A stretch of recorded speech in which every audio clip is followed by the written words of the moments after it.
Let me introduce myself. My name Cecilia Manda Agustia. I'm from Management Class 22C. Here I will discuss materi on statistik. Di sini saya akan menjelaskan materi statistika yang selanjutnya, yaitu hipotesis. Apa itu hipotesis? Hipotesis adalah sebuah pernyataan atau dugaan sementara yang dirumuskan dalam penelitian untuk menjelaskan hubungan antara variabel-variabel tertentu.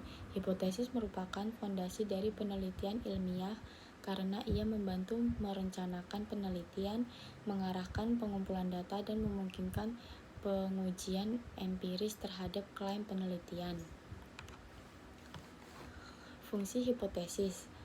Yang pertama, panduan penelitian. Hipotesis memberikan arah dan fokus untuk penelitian. Ini membantu penelitian untuk mengumpulkan data yang relevan dengan tujuan penelitian. Yang kedua, uji ilmiah. Hipotesis adalah dasar untuk menguji kebenaran klaim penelitian. Hasil penelitian digunakan untuk mengonfirmasi atau menolak hipotesis. Dan yang ketiga, prediksi. Hipotesis digunakan untuk meramalkan hasil yang diharapkan. Ini membantu peneliti dalam merencanakan langkah-langkah berikutnya dalam penelitian. Dan yang keempat, pemahaman fenomena. Hipotesis membantu peneliti memahami hubungan antara variabel-variabel dalam penelitian, maka berfungsi sebagai kerangka kerja teoretis. Apa saja jenis-jenis hipotesis? Yang pertama, hipotesis nol atau null hipotesis atau HO. Hipotesis nol menyatakan bahwa tidak ada hubungan atau perbedaan yang signifikan antara variabel-variabel yang diuji. Ini sering digunakan sebagai dasar perbandingan dalam uji statistik. Contoh, tidak ada perbedaan signifikan dalam rata-rata skor antara kelompok A dan kelompok B. Yang kedua, hipotesis alternatif atau alternatif hipotesis, HA atau HI. Hipotesis alternatif adalah kebalikan dari hipotesis nol.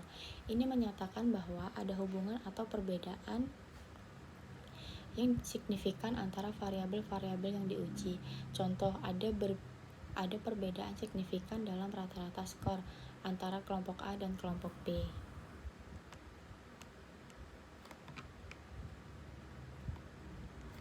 Apa saja jenis-jenis hipotesis?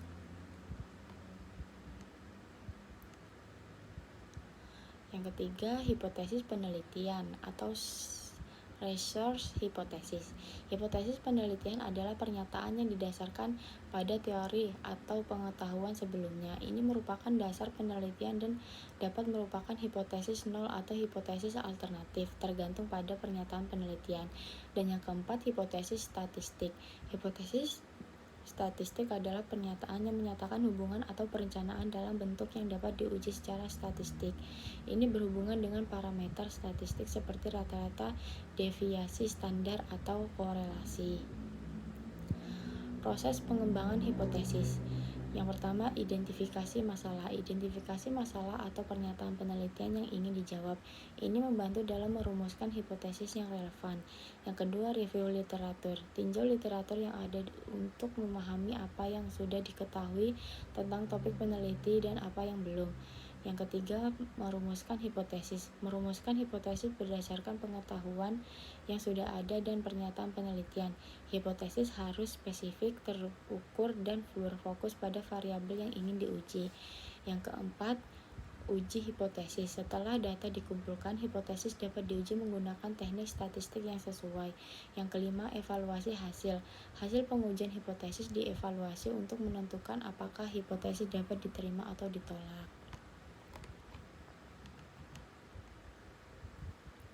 Contoh hipotesis. Yang pertama, hipotesis nol. Tidak ada hubungan antara tingkat pendidikan dan pendapat. Yang kedua, hipotesis alternatif. Ada hubungan positif antara tingkat pendidikan dan pendapatan. Semakin tinggi tingkat pendidikan, semakin tinggi pendapatan seorang. Yang ketiga, hipotesis nol. Tidak ada perbedaan dalam efektivitas dua jenis obat dalam mengurangi tekanan darah. Hipotesis alternatif. Terdapat perbedaan yang signifikan dalam efektivitas dua jenis obat dalam mengurangi tekanan darah. Hipotesis nol. Tidak ada hubungan antara penggunaan media sosial dan tingkat depresi pada remaja. Dan yang terakhir, hipotesis alternatif. Terdapat hubungan antara penggunaan media sosial dan tingkat depresi pada remaja. Kesimpulannya, mereka merupakan elemen penting dalam perencanaan penelitian. Mereka membantu merumuskan tujuan penelitian, membantu pengumpulan data, dan memberikan dasar untuk evaluasi hasil penelitian. Hipotesis yang baik harus jelas, terukur, dan berfokus, dan mereka digunakan untuk menguji klaim penelitian dalam konteks ilmiah. Dengan merumuskan hipotesis yang tepat dan menjalankan penelitian yang cermat, peneliti dapat menghasilkan bukti ilmiah yang berharga, memperdalam pemahaman. Itu saja yang dapat saya sampaikan mengenai materi statistik mengenai hipotesis. Terima kasih.